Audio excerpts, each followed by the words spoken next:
1000 გადააჭარბა სანამ ჩვენი ჩართვა დაიგეგმა 7000-ზე მეტმა ადამიანმა ჩარიცხა მასწავლებელმა მხოლოდ მასწავლებელმა ჩარიცხა ეს თანხა ჯარიმის თანხა ჩაურიცხა ლადო აფხაზავას და აი ასეთი სოლიდარობის აქტი ვიხილეთ ჩვენ მე ვფიქრობ ეს ჯარიმა ამათ ღირდა ეს ჯარიმა რომ არა ლადო ჩვენ ვერ ვნახავდით 7 აი ამ სოლიდარობის აქტს შეიძლება ითქვას ასე რომ მე დანარჩენი უკვე შენგან მინდა მოვისმინო რამდენად აი მე წავიკითხე საოცრება ხდება ჩემ თავს არ ვიცი საიდან ამხელა სოლიდარობაო აი ასე დაიწყო ისი Facebook სტატუსი რომელიც გაგვიზიარე უფრო მეტი დეტალი რო გითხრა ვინ არის ეს ხალხი ვინც რიცხავს აი ამ თანხას რო გითხრა მოგესალმებით მიხარია რომ დღეს თქვენს ეთერში ვართ ეს მოხდა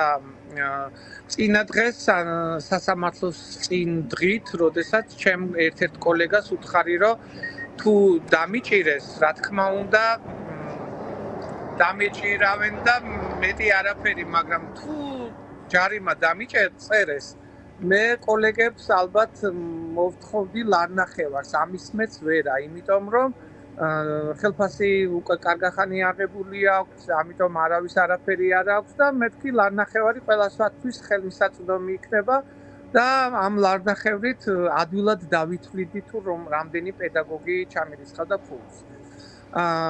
დღეს დილით ავდექი და მინდა გითხრათ რომ ძალიან რთული იყო დილის 6 საათზე, როდესაც შევედი ჩემ ელექტრონულ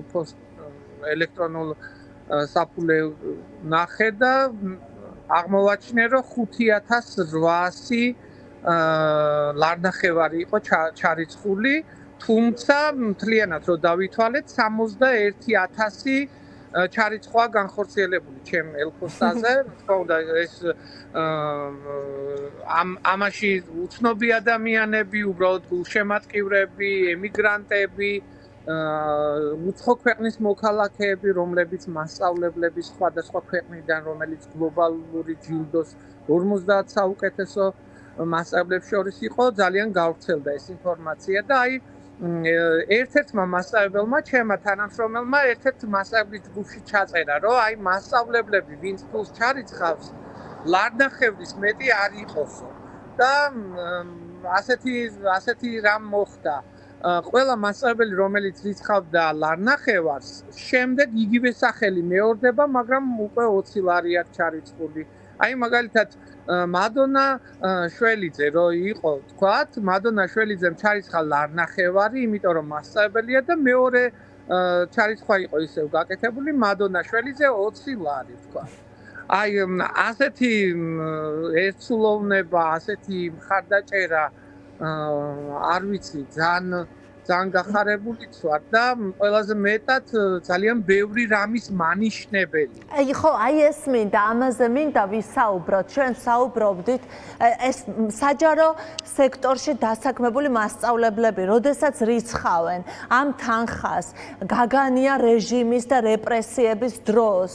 ჩვენ მათ შორის აი რას ნიშნავს ეს და ნიშნავს თუ არა, რომ სერიოზული რყევები არის მათ შორის აი ამ სამოქალაქო უпростоრად საგანმანათლებლო სფეროშიც, რომ მასწავლებლები ჩვენ ხშირად გვსმენია, ხო, რაც არის ჩემთვის ძალიან გულდასაწყვეტი, რომ მასწავლებელს როგორც ელექტორალურ, არ ვიცი, სუბიექტს ასე იყენებს რეჟიმი, მაგრამ აი ეს ჩარიცხვები, მართლაც დიდი რიცხვია, 7000 ადამიანი, ხო, ამ სფეროში. ასევე მინდა გითხრათ, რომ ამ 61000 გადმორიცხვაში 470 სკოლის დირექტორია, რომელმაც სოლიდური თანხა ჩარიცხა.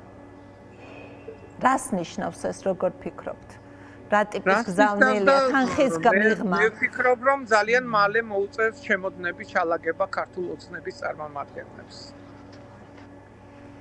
აქამდე ამ მსგავსი სოლიდარობა ჩვენ სკოლის მასწავლებლებისგან და დირექტორებისგან არ გვინახავს.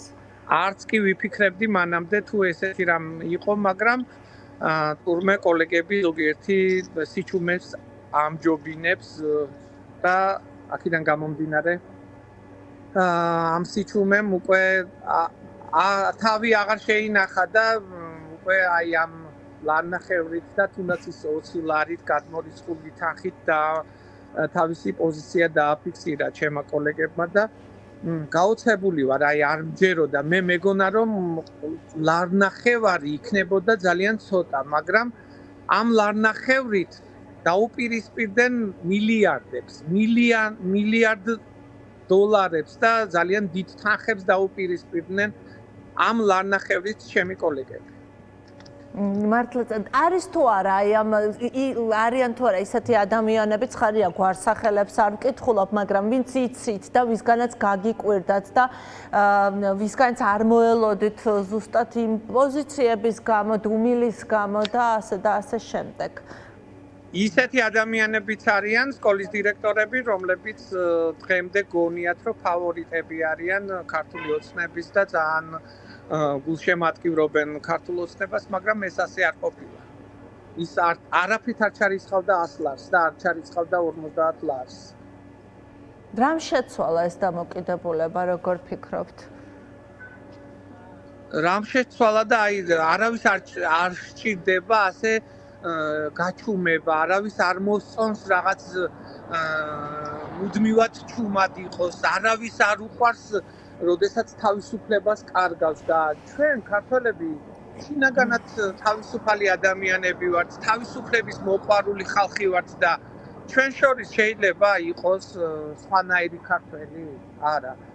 ყველაფერს ხვდება და თავს იტყუებს ქართული ოცნება ამით, რომ გონიათ რომ აი ძალიან ბევრი არიან. არა, ბევრი არ არიან, ძალიან ცოტა არიან და რამდენიმე ადამიანზე ტროლ ბოტებზე დამოკიდებულები არიან და აი უნდათ რომ რაღაც ხალხი თუნდაც სოციალურ ქსელში დააჯერონ რომ ჩვენ უფრო მეტი ვართ და ამას აკეთებენ სხვადასხვა პროგრამებით, სადაც შეიძლება ერთ პატარა თქვათ პატარა ინფორმაციაზე ათასობით ერთ წუთში ათასობით პატარა კომენტარები დაწერონ, რომელიც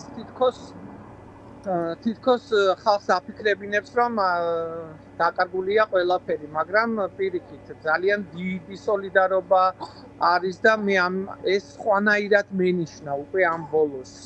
და მე მგონი დამდგარია პერიოდი ხელისუფლების, როდესაც უკვე დეპრესიაში უნდა ჩავარდნენ ისინი, ეს პერიოდი დადგება ძალიან მალე და აი ამის შემდეგ მოვა ალბათ ის რომ ისინი შეეგუებიან ხელისუფლების დაკარგვას. ძალიან დიდი მადლობა ლადო და ბოლოს 15 თებერვლის აქციაზე მინდა ასევე შეგეკითხოთ, აი 15 თებერვალს არის აქცია და სხვათა შორის აი ამ აქციის სახელწოდებაში უკვე სიტყვა დიქტატურა გაჩნდა, რომ ეწინააღმდეგება ეს აქცია აპროტესტებს დიქტატურას, აპირებს რომ შეაჩეროს თავისი დემონსტრაციით სიმბოლური აქტი უნდა იყოს ეს და სათქმელი დიქტატურა. აი რას ფიქრობთ ამასთან დაკავშირებით? არის მოლოდინი იმისა, რომ სხვათა შორის მასწავლებლების მარშიც იგეგმება, როგორც მე ვიცი 15-ში და როგორც ჩანს არ ვიცი, შესაძლოა ის ადამიანები, ვინც ლარნახევარს რიცხავდნენ თქვენს ანგარიშზე, ზუსტად 15 თებერვლის მარშზე შეიძლება ჩვენ ვიხილოთ, არაფერია გამორიცხული უკვე.